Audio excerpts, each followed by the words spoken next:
Dear Dynacom family, welcome. Fire spreads fast, fire spreads quickly, and it consumes everything that comes its way. Being seasoned mariners, firefighting is one drill that we have conducted countless times. But there are always those grey areas that need to be addressed according to the situation. One of such grey areas is that whether you should carry your immersion suit and life jacket with you on a fire drill or not. Very commonly, it has been observed that everyone carry their immersion suits and life jackets with them to the mustering station. The reason we have always heard for this action is simple. Fire can grow very big very quickly. Fire spreads particularly quickly with carbonaceous materials and hydrocarbons around. And as it turns out, these two materials are very common on an oil tanker ship. The fire may end up consuming the vessel, leading to the abandoned ship. But there lies the answer to this question that shouldn't be neglected. Fire spreads very quickly. We cannot simply afford wasting time in case a fire is noticed. Fire starts small and grows exponentially if not contained. Longer the delay in fighting a fire, the bigger it will get. And more effort will be required to put it out, or it may be out of control if the delay is extensive. So the question still remains, should we or shouldn't we carry our life jackets and immersion suits when we are going to fight the fire? Fire alarm is a call to fight fire. It's a call to save your life, your home at sea, that's the ship, and your property. This call should be answered quickly, and you must rush to the station without any delay.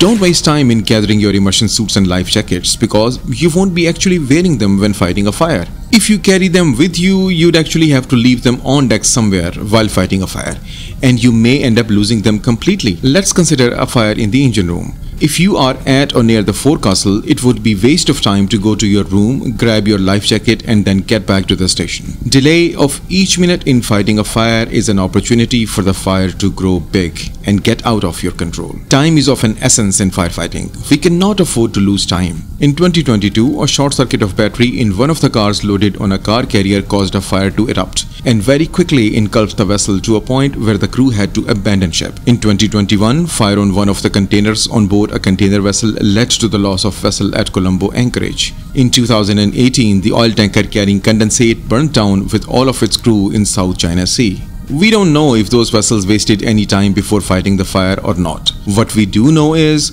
we don't have to and don't need to. Once at muster station, although necessary to count the people, the time shouldn't be wasted to complete the head count. Firefighting should begin as soon as possible.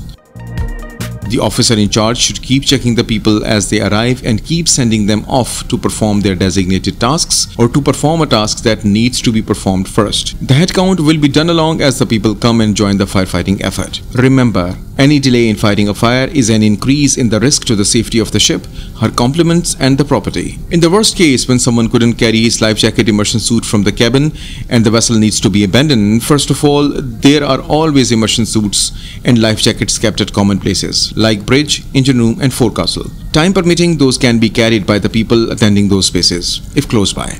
But even if those aren't carried, the lifeboat and the life raft are always there for safe escape. If the lifeboats and the life rafts are intact, you may never need an immersion suit or a life jacket. Also, if you have a close look at all the regulations, there is no regulation that particularly states that you have to carry a life jacket and immersion suit with you on a fire drill. Most of the fires do not lead to the abandonment of a vessel, and they end up being contained by the vessel's well-trained crew.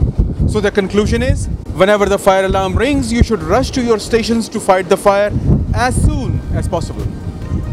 Now we must also take this opportunity to discuss about the safe securing of the equipment that the crew use during the drills and the firefighting. Let's start with a fire hose. A fire hose that has been used shall be well drained of the sea water. It should be rinsed with the help of fresh water, with the water entering its one end and leaving the other. This fresh water should also be well drained. Once that is done, one of the many methods can be used to coil the fire hose, and then the fire hose should be put back in its box in exactly the same order as you took it out. Please ensure that once you secure the life jacket, the waist strap and the chest straps are tightened and clipped back. That's the only securing you'll need for a life jacket. In case of an immersion suit, it should be laid flat on the ground and you should start packing it back up in the same order as you took it out, whether it was the head first or the feet first. And of course, right in the middle, you have to collapse the arms as well and then fold it back, put it back in its container and then put it back in the place where you took it from. This equipment is for your safety. Leaving them unattended and leaving them unsecured can cause a loss of these equipments, and once you are really in need of it,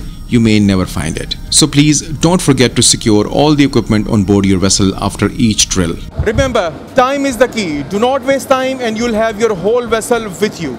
And you might never even need a life jacket or an immersion suit. Think smart, act safe, and be safe.